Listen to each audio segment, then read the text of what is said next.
Hello and welcome to another Coord breakdown. Before I go to work, ignore my makeupless face.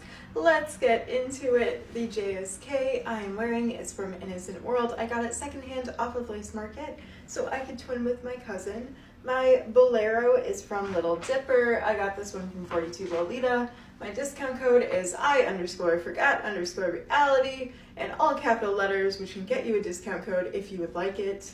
My socks, I'm pretty sure I got off of like AliExpress or something. They're probably missed socks, but I don't totally remember, so don't quote me on that. And then my shoes are Honey Cherry Tea Parties. The bow in my hair is from Born Pretty store that they sponsored me back in like middle school. And my necklace is Vivienne Westwood, and my earrings are little birthday presents from my best friend.